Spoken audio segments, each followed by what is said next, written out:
हम गायक बिहारी लाल राजभर जामडी चंदौली उत्तर प्रदेश से बाबा ओपी म्यूजिक चैनल से एक बिरहा हम गावे जाते ही बाबा गाना का शीर्षक बा खूनी साजन। अरे वाह हमें आशा नहीं पूर्ण विश्वास बा बाबा कि ई बिरहा आप लोगन के पसंद आई।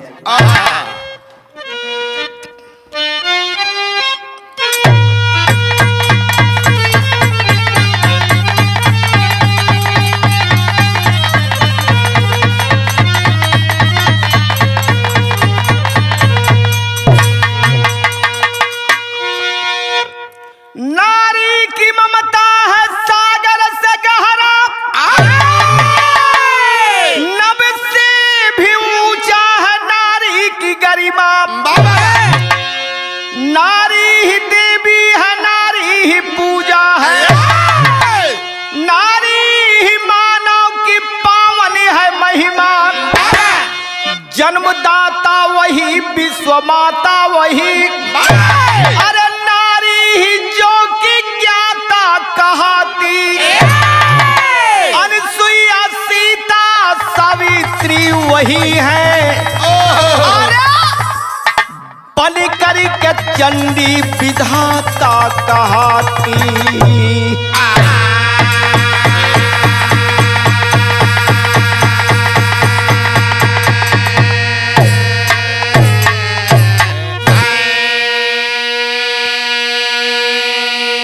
सज्जनों,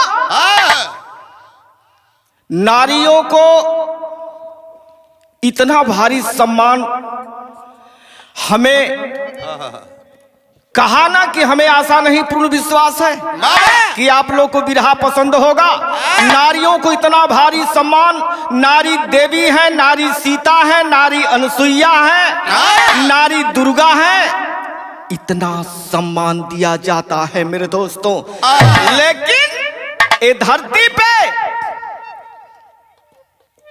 नारियों को सम्मान वेदों में दिया गया, इतिहासों में दिया गया,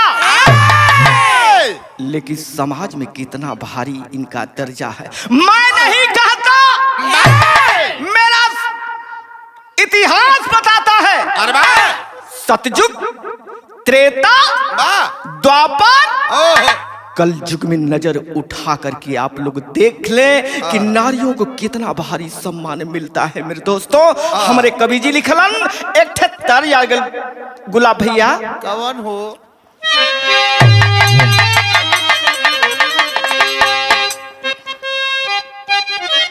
वाह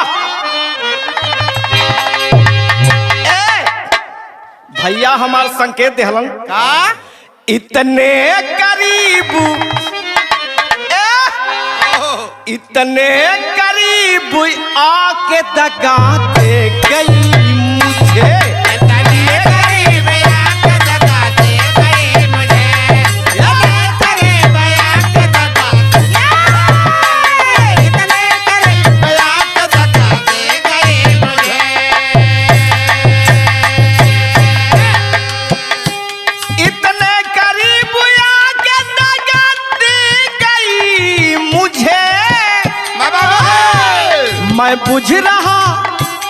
मैं बुझ रहा आके हवा दे गई मुझे। मैं बुझ रहा आके हवा दे गई मुझे। मैं बुझ रहा आके हवा, मैं बुझ रहा आके हवा दे गई मुझे। सज्जनों,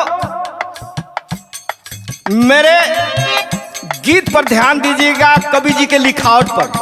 किस धरती पे चाहे पुरुष हो, चाहे महिला हो, चाहे प्रकृति की जितनी भी व्यवस्था है धरती पर है, सबको जीने का अधिकार है मेरे दोस्तों।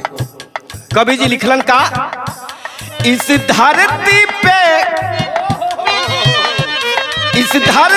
पे जीने का अधिकार है सबको।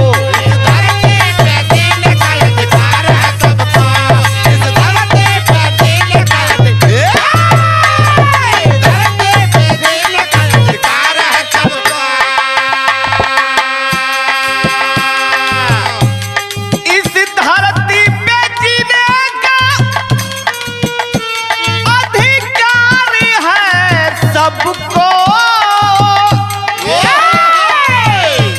चाहे बेटा हो चाहे बेटा हो, बेटी पर प्यार दे सबको।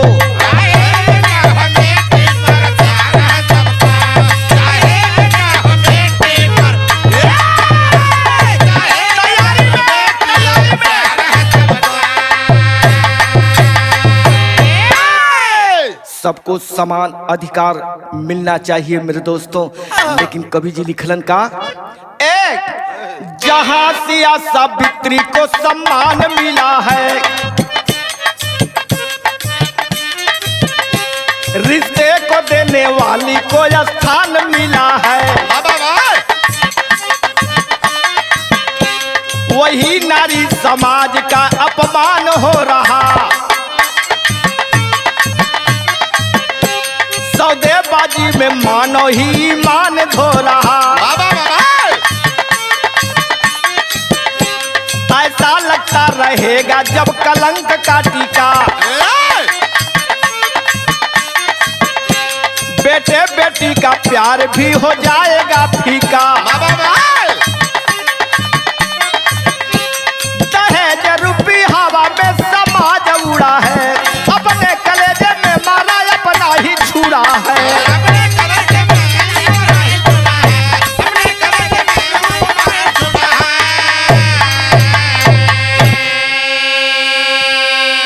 यह समाज अपने कलेजे में मेरे दोस्तों अपने से छुड़ा मारता है। अरे लोगे तो दोगे नहीं, दोगे तो लोगे नहीं। अरे सबके घर बिटिया है मेरे दोस्तों। अमीर आदमी तो पैसे के बल पर अपने बेटा बेटी के शादी कर ली है।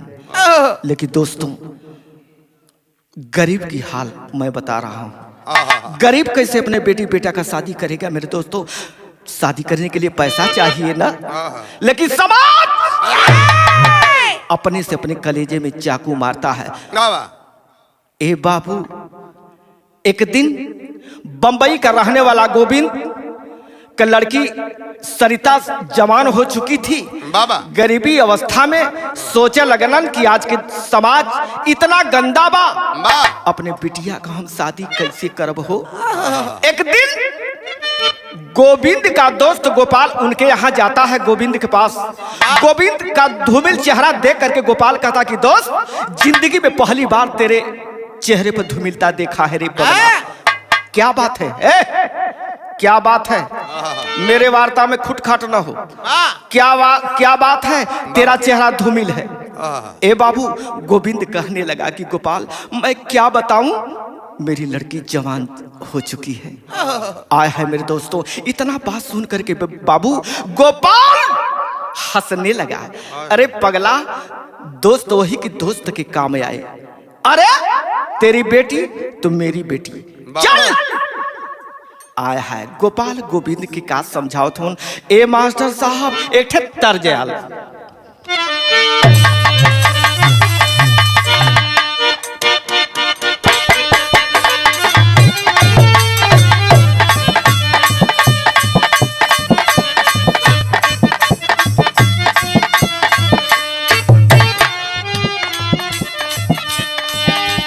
एक तर्ज बा, तनी हमका दुल्हनिया बना दबलमू।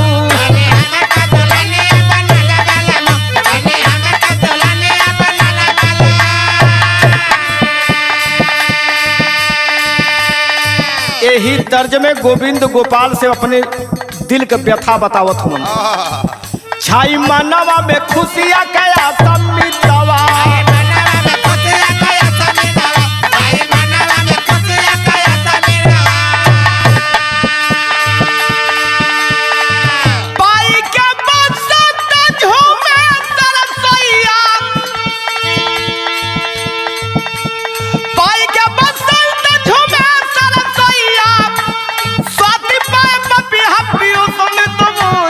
मनवा में खुशियाँ कया समितवा।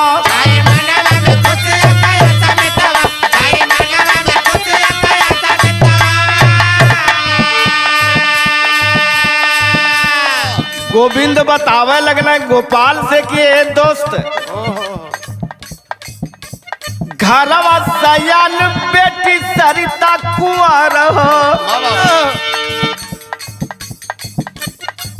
जब इतना बात गोविंद कहलन, गोपाल कहलन कि चिंता मत करा, हमरे साला के एक लड़का बा इतना सुंदर, तोहरे लड़की जोग दोस्त, तोहरे लड़की जोग देखबा तुरंत पसंद कर लेबा।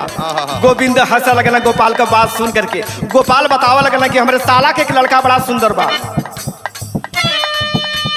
घरवा सजान बेटी सरिता कुंवर हो, ये माए का छात्र सागर बड़ा होनहार हो।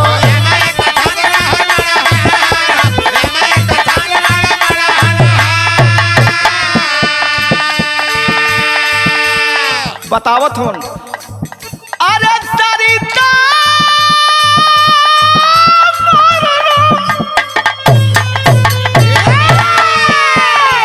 सरिता सागरवा किनारवा लगाई दा, खुल जाई किस्मत का पासा मितवा, छई मनवा में खुशियां कया समितवा।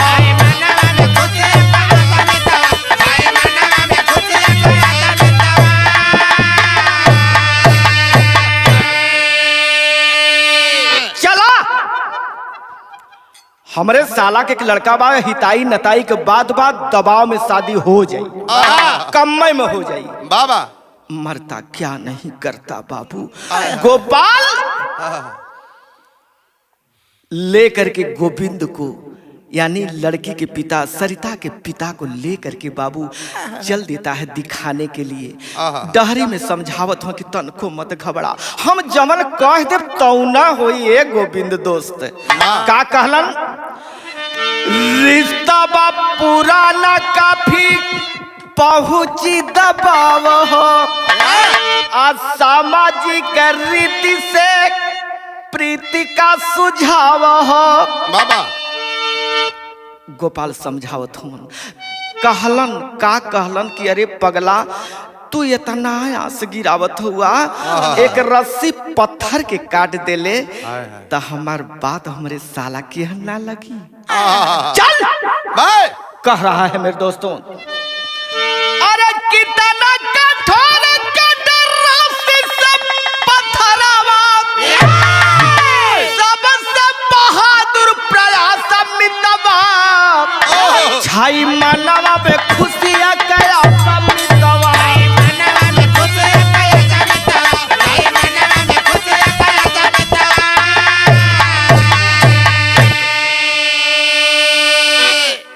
आए है मेरे दोस्तों, गोपाल लेके गईले कहा गोवा। बाबा गोविंद को लेकर के गोवा जाते हैं बाबू, गोवर्धन के यहाँ। गोवर्धन का लड़का सागर था मेरे दोस्तों, एमए का छात्र था। आया है देखल गोविंद पसंद कलन कल के बारे दोस्त गोपाल लड़का तो बड़ा सुंदर देखवला हो। आया है पसंद हो गया लड़का, तो गोवर्धन कहले कि भैया काहे बदेला लोग का सोच के इलाहा, अब बड़ा खुश मिजाज देखती चेहरा तो हम लोगन के। गोविंद कहले कि आपका लड़कवा देख के मन खुश भइली है। गोपाल कहले कि सुना कुछ देवल ना जाई, शादी कल जाई आपके लड़का से। लड़के का नाम सागर, लड़की का नाम सरिता बाबू। गोवर्धन कहले कि देखा भाई जुग जमाना बड़ा उल्टा सीधा है, बाप हम है हम कुछ कहब ना। लड़कवे के बोलाला पूछला का ले ही का दे ही, अब तो जुग के आधार पर चले कि न हुई। कहना कोनो बात ना बाबू। लड़का सागर वहां बुलवाया गया। बाबा जब बुलवाया गया मेरे दोस्तों, तो गोपाल कहले कि भयने ब्राह्मण हुआ, हमार बात ना न कटबा। कहला कि काहे के काटब मामा, ब्रह्मास में फंस करके हनुमान जी ब्रह्मा का इज्जत कैलन। अरे आज जब आप आगिला मामा जी तो जब वो इज्जत कैलन हनुमान जी ब्रह्मा का ब्रह्मास में फंस करके, तो हमारे दरवाजे आगिला तो का हम इज्जत है आपका ना करब। आया है ए गुलाब भैया एक तरज बड़ा बेजोड़ बाहो फास्ट में तो संकेत रहा है।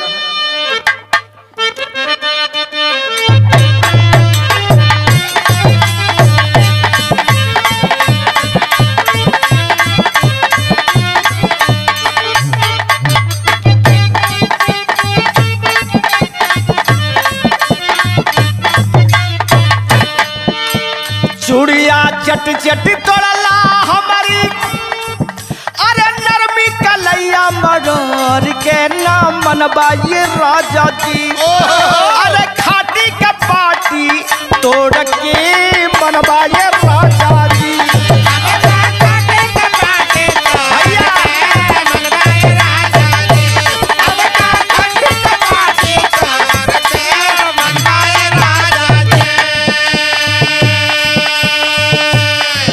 पानी दाना मीठा आयल गोविंद गोपाल खूब मजे से पियलन खैलन कहे हे बचवा का चाही तोहके हम तो गरीब है तो सागर कह रहा है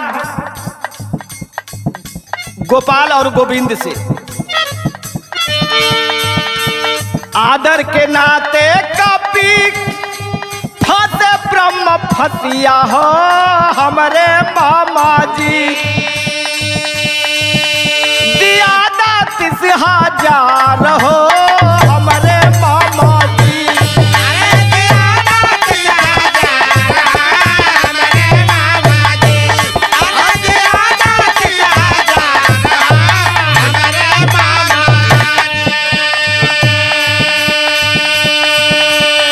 गोपाल कल बॉस की इतना पर शादी तय हो जाए कल कि बगलिया वाला थोड़ा सा बड़ा दहेज ज्यादा पाए गल है तो हम कहली कि मम्मा जब आए गया तो तुहसे कम मैं ले ले 30,000 दे दिया मामा और का मांगत बड़े सागर हो कूलर फ्रीजा गाले सोने का सिकड़िया हो हमारे मामा जी कूलर फ्रीजा गाले का सिकड़िया हो हमारे मामा जी सवार हो हमारे मामा जी हमारे मामा जी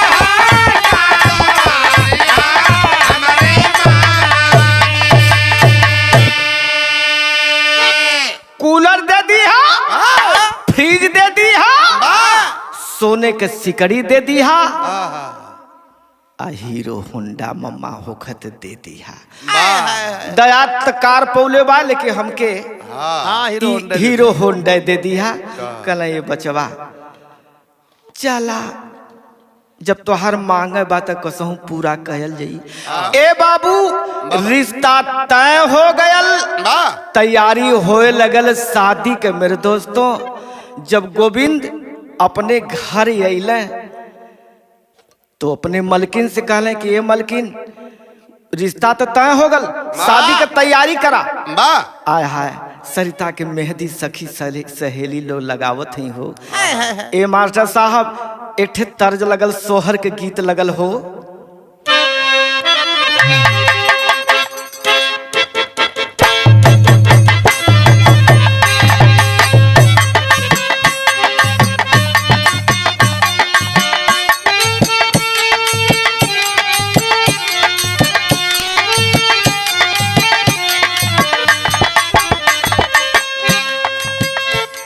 कहवाले आवले पियरिया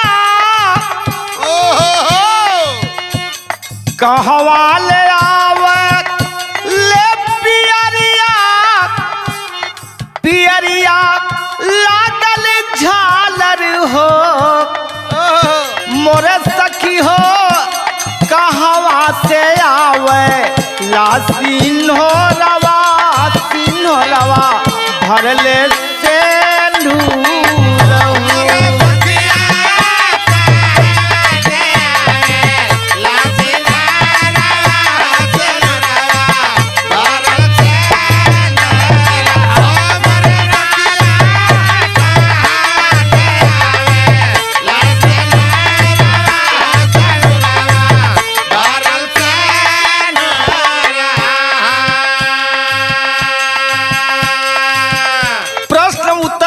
बा ससुरे नैहरे से आवले पियरिया पियरिया लागल झालर हो मोरे सखी हो ससुरे से आवे ला सिन्होरवा भरले से नूर हो।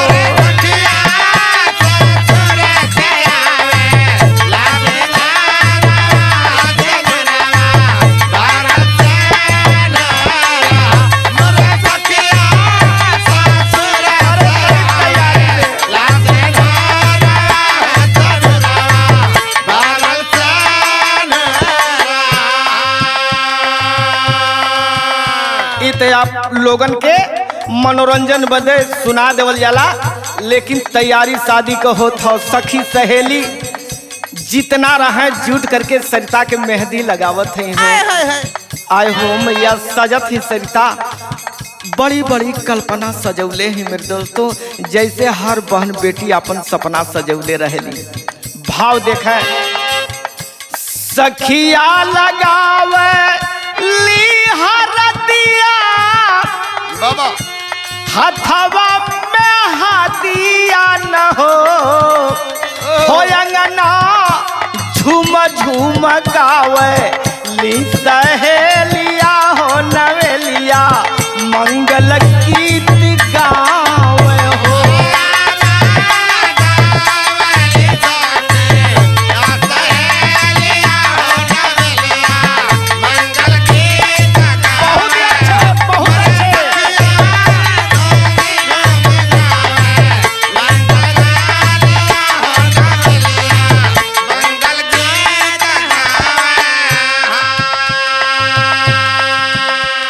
कवियों जी लोगन का गजब मूड होला हो। वहाँ का वातावरण इतना बढ़िया लिखले हुआ। सज गए गगन अंक शशि दिनकर निकले परिधान से सजकर बजने लगा बिगुल नव चेतन ताजा गुलाब महके गुलशन समीर शीतल मंद मनोरमा छरब छटा अनोखी अनुपम हो अंगना झूम झूम गावे ली सहेलिया नवेलिया मंगल गीत गावे हो।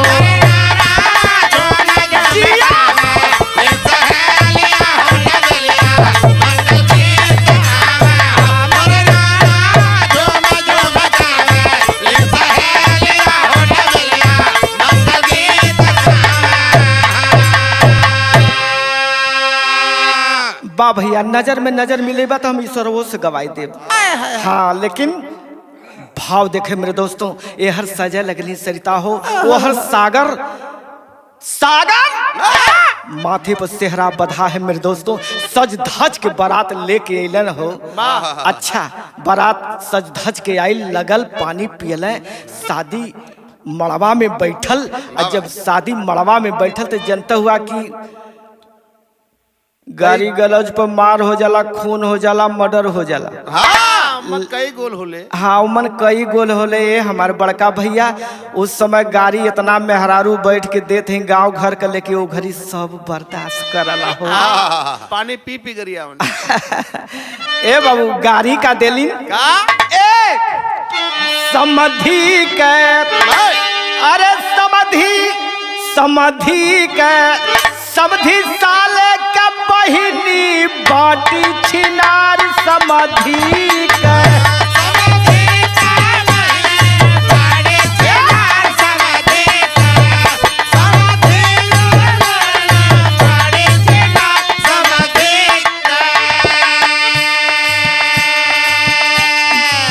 का कहीं बड़ी गोल बैठा रहे। एक और नवही बैठे रही है, एक और पुरनिया लोग माता लोग बैठे रही है, एक और जमनकी बैठल रही है 16-17 बरिस के। आय हाय तो नवही गई है कैसे तैसे तैयारी में रहे, बड़ा ढंग से कही है। पूरी खियाए कुछ आज मारीला, कुछ काल मारीला, कुछ दिया देवारी के बाद मारीला। हाउ जाने लगी ना जाने आवे लगी ना, हाउ टोवा लगी ना टोवा आवे लगी ना समधि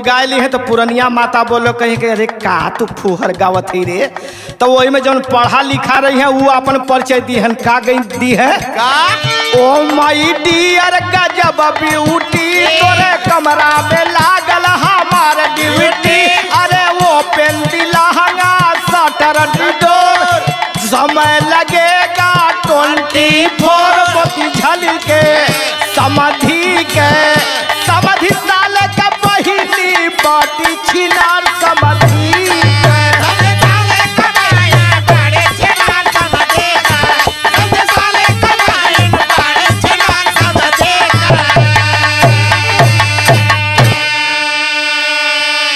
ई तो आप लोग के खुश होए बदे तर्ज सुना देवल जाला, लेकिन गाना में कभी लिखला कि रस टपू के अरे रस टपके गुलाबी मड़ुआ में रस टपके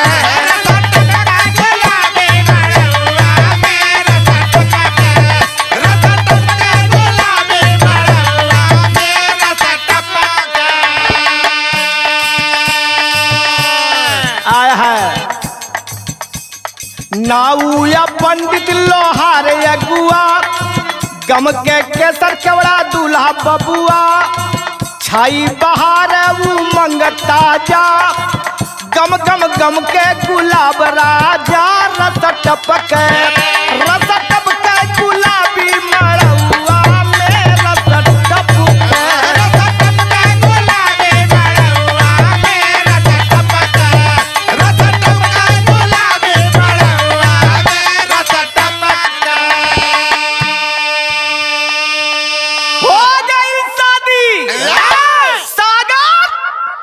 सबके बीच में मेरे दोस्तों सरिता के मांग में जब सिंदूर भर देता है मेरे दोस्तों, सरिता जब सागर का हो गई हो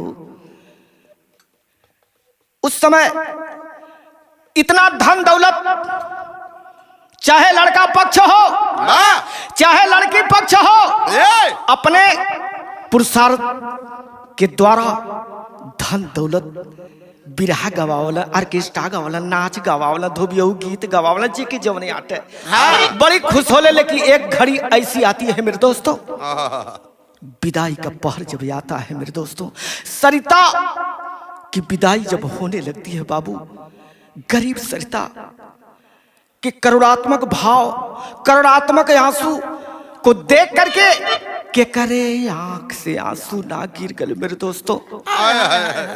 एक फिल्म बा गुलाब भैया, फिल्म का नाम संजोग, हमार फिल्म डिट्टो उतरे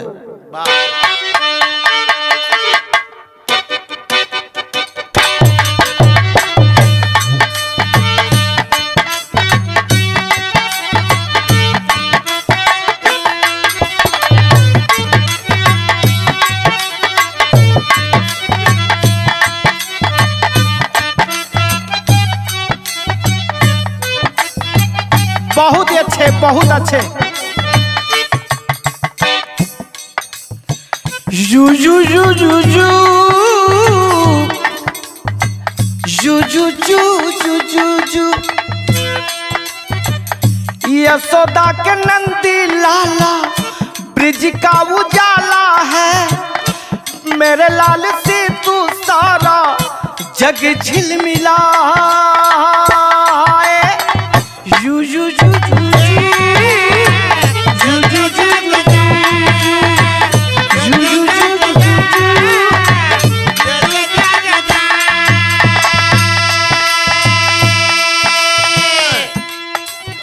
रात ठंडी ठंडी हवा गा के सुलाए, भोर गुलाबी पंछी झूम के जगाए,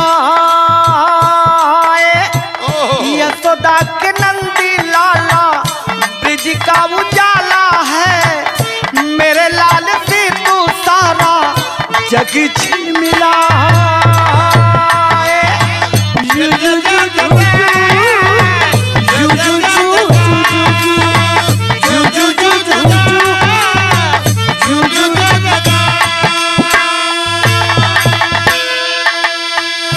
ए बाबू ए गुलाब भैया पप्पू भैया बड़का भैया लोग हमारो घरे बेटी है हाय हाय तो हम लोगन के घरे बेटी हुई हन। हाँ, देख लिया लड़किन के जब विदाई होए लगले मेरे दोस्तों, अरे आदमी तो क्या वातावरण भी गमगीन हो जाता है बाबू। गौर करे कैसी लड़की के विदाई होत बा हो। मैं के का प्यारी लेके, मैं के का प्यारी लेके सासू बहू वाला है, जिनके साए में सारा जगी है पला। सुसुकु सुसु सुसुकु सुसु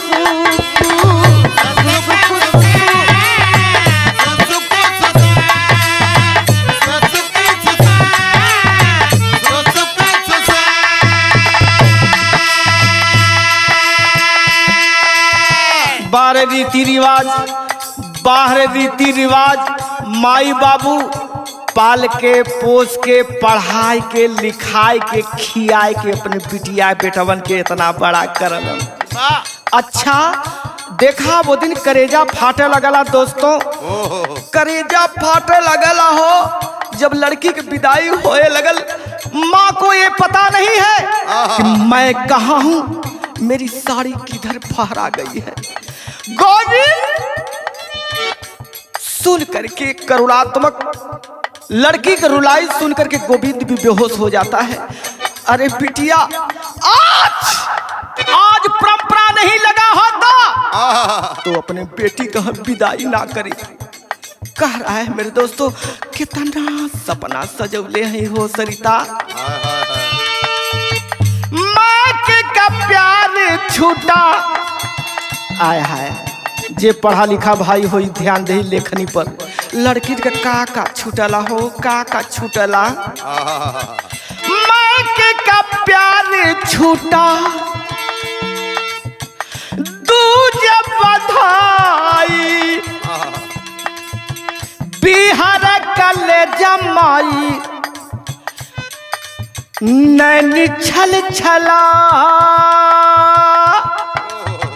मैं का प्यार लेके सासू बहू वाला है, जिनके साए में सारा जग है बला।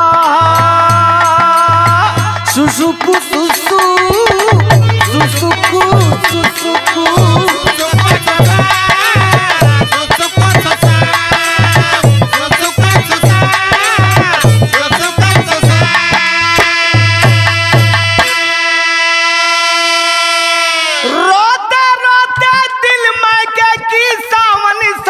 मिली। बुलबुल बाबुल सिसकी सरी सरी गम खोले, जुग जुग जिए है तू या बुला, जन्मदा बुला। यू यू यू यू सुसुकु सुसु सुसुकु सुसुकु। विदाई हो जाती है बाबू, विदाई हो जाती है बाबा। दुल्हन को लेकर के सागर अपने घर जाता है मेरे दोस्तों। ए बाबू जब घर जाता है सब कुछ दहेज में मिला था मेरे दोस्तों, लेकिन गरवा में के सिकड़िया ना मिलल हो। गरवा में के सिकड़िया ना मिलल।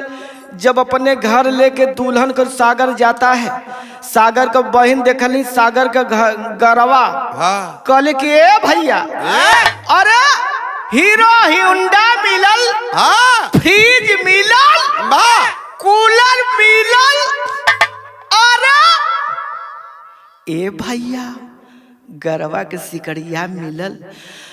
सागर कहले कि बहन का तू चिंता करेलू हो, सिकड़िया ना मिलल तो दोबारा डोंगा पर मिली ना। मिली ना, का चिंता करत हो। ए बाबू सिकड़ी नहीं सपर पाया। साल 2 साल जब बीतल तीसरे साल सागर कहा कि तेरा बाप गरीब, फोकट में शादी कर दिया, सिकड़ी नहीं दिया। सरिता कलश की स्वामी, अरे ये छोटी सी बात कैसे आप करते हैं जी? इतना बड़ा धनवान, इतना बड़ा ऊंच विचार, बड़े भाग से ऐसा पति पौली बाबा। आ सिकड़ी हमार बाप गरीब हुमन, हमार बाप ना दे पई है, तब से बाबू एक लात मल्लस फेंकाई गई सरिता हो। कलश खबरदार, एक फिल्म फिर सेट कैली है, कौनो बिरहा हम गाइला, चाहे वीर रस हो, चाहे करुण रस हो, चाहे सिंगार रस हो, एक फिल्म हमार सेट रहला। फिल्म के नाम लैला, तर्ज रहल, जौने समय फिल्म निकल रहल मेरे दोस्तों, तहलका मचा दिया था, एकदम डिट्टो हो।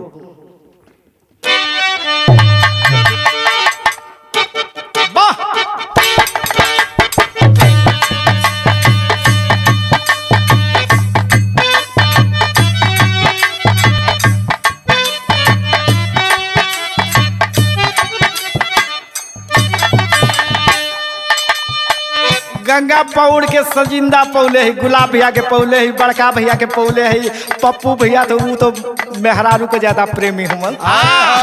कितना बढ़िया संकेत हमारे गुलाब भैया देहलन। हाँ, कैठे बिया हो कैले हुई। साथ मरेंगे साथ जिएंगे हम तुम दोनों लैला, मरने से नहीं डरना। साथ मरेंगे साथ मरेंगे हम तुम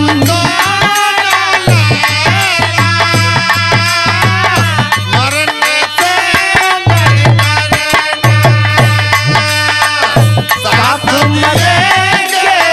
साथ मरेंगे बहुत अच्छे। हम तुम दोनों मरने से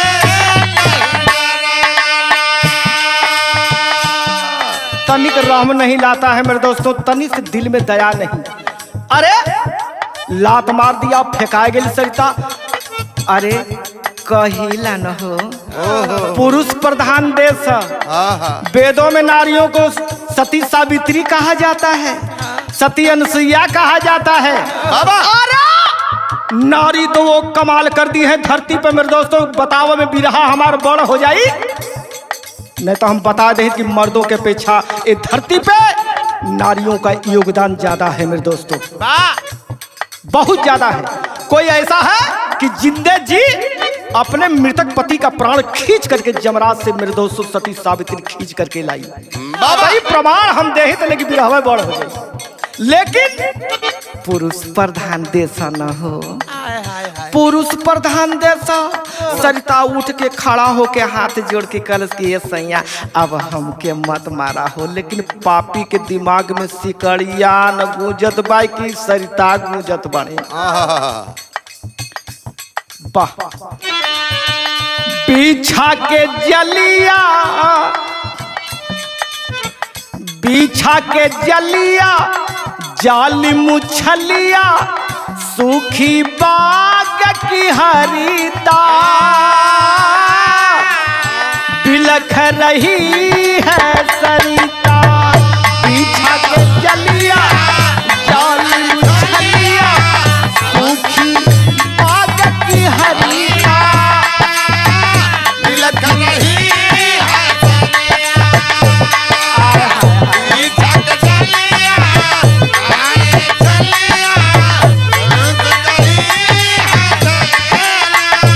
उच्चारण सही हो।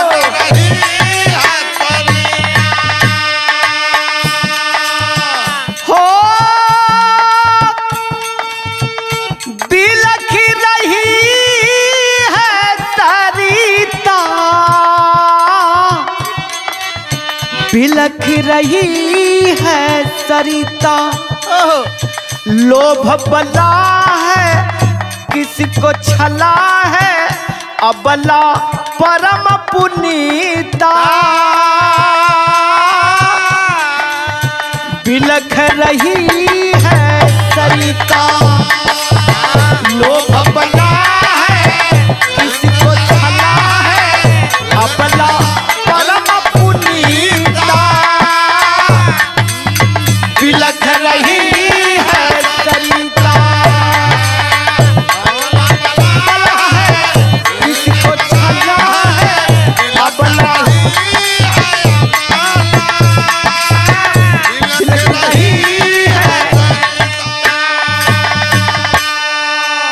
बड़ी दिमाग लगल बिरहा लिखे में मेरे दोस्तों।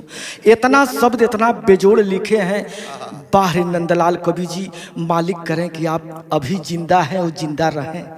देखें मेरे दोस्तों, लिखे हैं बिरहा के लाइन में अंतरा में, सौदेबाजी मानवता की कभी ना होती स्वामी,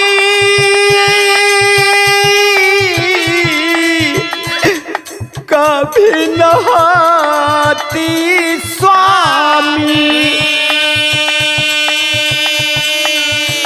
ए सैया ई का करत हुआ, काहे बदे मारत हुआ सैया? आप हमार धन हुआ, सिकड़िया से बढ़ के आप हमारा हुआ स्वामी। नारी के हृदय में पति भगवान होता है। आपका सब कुछ बर्दाश्त मत सैया, चाहे मारा चाहे काटा सैया, लेकिन हमारे बाबूजी सिकड़िया ना दे पाइए, इतना गरीब हम बाबू। सुबह मांगो में डाला सिंदूर, मैं तेरी अनुगामी,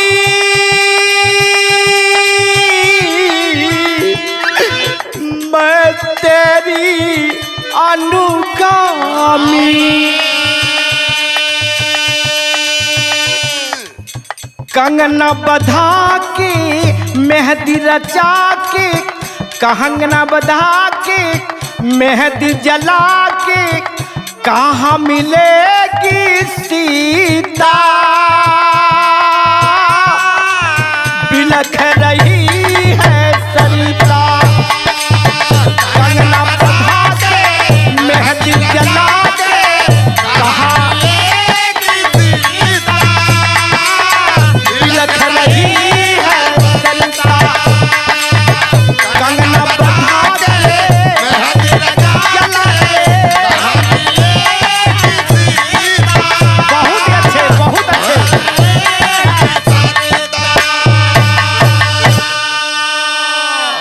स्वामी 7 फेरे अग्नि के सामने 7 फेरे लगा करके मांग में सिंदूर भरला। स्वामी हमके मारा मत। इतना कहने के बाद भी नहीं पसीजा सागर का दिल, नहीं पसीजा मेरे दोस्तों। अंत में क्या किया कि हाथ गोड़ बांध करके बाबू रसरियों से पैरवा बांध देहलन हो बाबू, हथवो बांध देहलन। जब दोनों हथवा गोड़वा बधा गल त कहली सरिता की स्वामी ई का करत हुआ? हमहू कोई के बिटिया है, हमरो माई बाबू पाल पोस के इतना बड़ा कैले हुन जैसे आपका कैले हुन। तनिक सा रहम नहीं लाया मेरे दोस्तों। पुआल था, पुआल में फेंक दिया उठा करके। जो ही उठाता है मेरे दोस्तों, जो ही हाथ गोड़ बांध करके उठाता है, आज तब से सागर के दिमाग में आ गल कि कहीं बाहर ले जाऊं तो चिल्लाएगी। तुरंत मुख पर पट्टी सटा दिया ताकि आवाज न उठे इसकी। बात करके मेरे दोस्तों पुआल फूंक दिया, उसी में फेंक दिया बाबूजी। जब फेंक दिया मेरे दोस्तों तो एक तेरी में कभी भाव लिखलन का हो।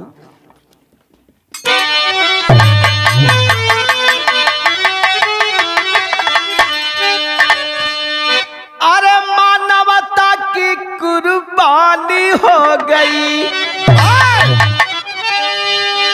मानवता की कुर्बानी हो गई।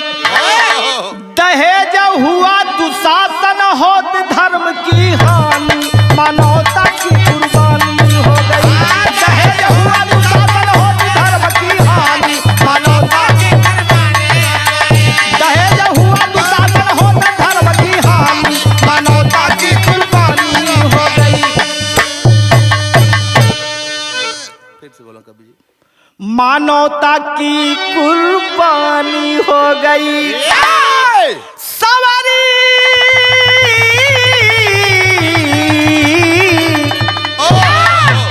मानवता की कुर्बानी हो गई।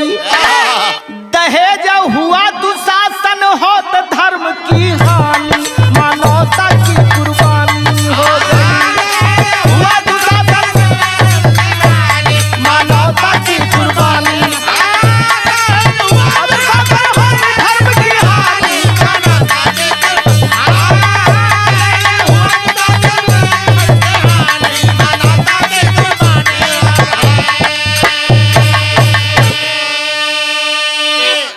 जब पुआल को फूंक दिया मेरे दोस्तों, लवर उठने लगी, प्रकाश ज्यादा होने लगा, गांव में हल्ला मच गल के अरे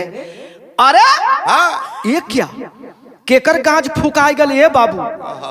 गौर करे मेरे दोस्तों, गाज फूक गया था, लवर उठ रही थी, जल करके राख हो गई।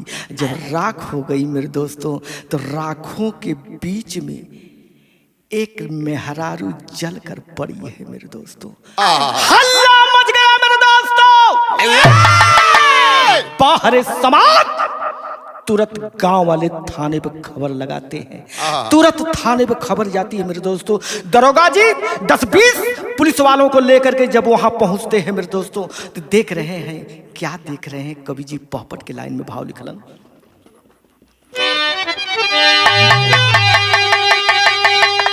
अरे खूनी दहेज हुआ या नल का ज्वाला, बाला लुट गईली। अरे खूनी दहेज हुआ या नल का ज्वाला, बाला लुट गईली। और गम के घटा में उलझ गई, मधुशाला बाला लुट गईली।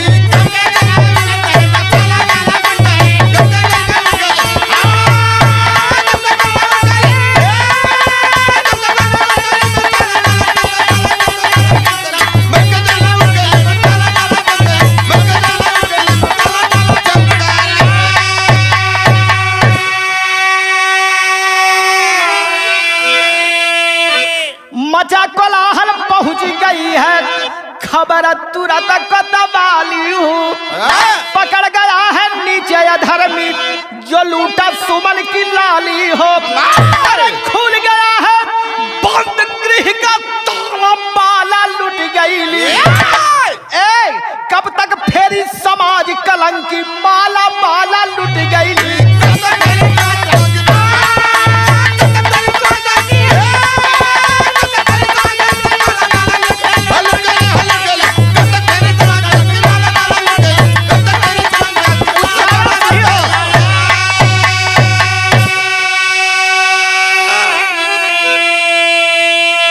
गौर करें मेरे दोस्तों, कब तक फेरी समाज कलंकी, माला बाला लुट गई।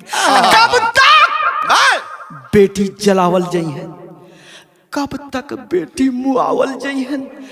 अरे आज दूसरे का मुआवला, कल तोहरो मुआवल जई है हो। घबरा मत ये सागर, कल तोहरो मुआवल जई है। कब तक समाज फेरी कलंकी माला, कब तक।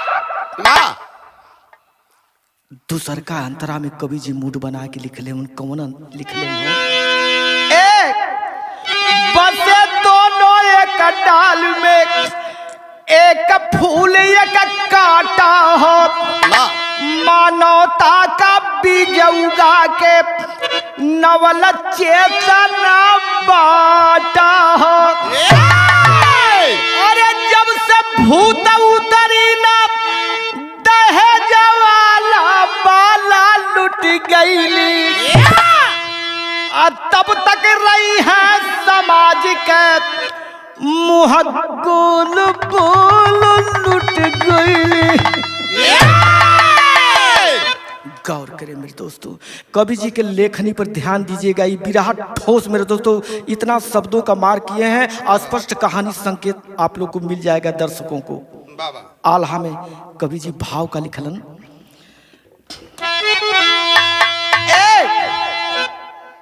अरे बदरा बुझावा जैसे प्यास धरती का, अमल समीर का भोर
सागर एक लड़की को जलाया नहीं था, सागर 3 शादी किया था। बाबा अरे मैं बता रहा हूं, 2 शादी पहले किया था मेरे दोस्तों। सरिता की तीसरी की शादी थी मेरे दोस्तों। 2 शादी पहले किया था। वो लड़की कहाँ की थी मेरे दोस्तों? उसके साथ भी यही व्यवहार किया था। चलो भैया आला में, काशी का निवासी मीना देवी दुनिया से,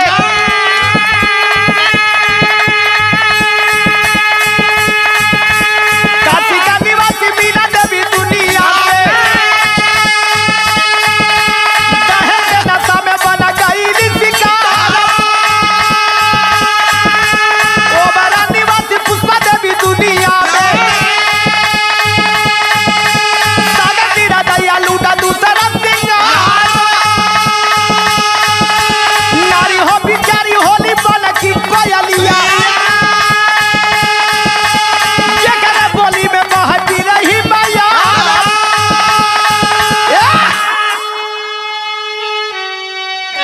काशी का निवासी मीना देवी, यही बनारस की रहने वाली, यही काशी की रहने वाली मीना देवी से शादी करके मेरे दोस्तों इसका भी मर्डर कर दिया था दहेज के खातिर।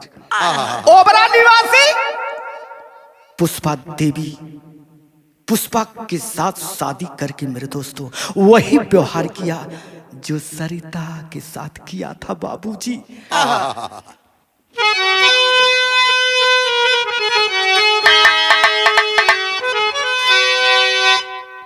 अरे तीसरा शादी में बेटी सरिता जली गईली, मृतिका का सास पति देवर गिरफ्तार।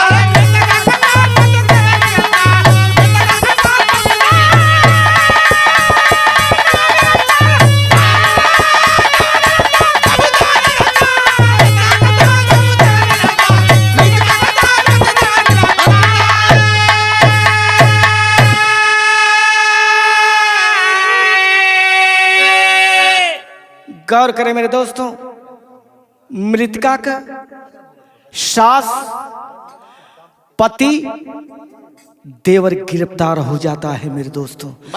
अंतिम लाइन है कवि जी लिखलन का,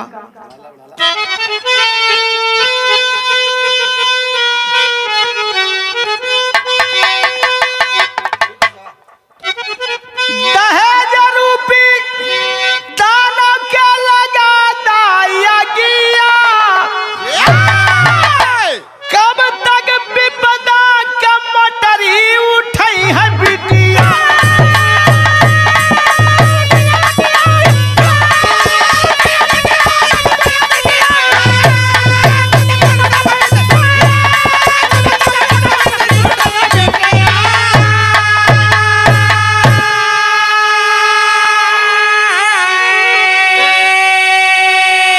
समाज के लिए एक बात गायक बिहारी लाल राजभर की तरफ से कहना है मेरे दोस्तों कि कब तक समाज दुख की रोटी सेकी, कब तक समाज में बेटी बहन जलावल जाई है मेरे दोस्तों। लेना और देना है दहेज की निशानी, सब ही के घर एक दिन जानमी भवानी।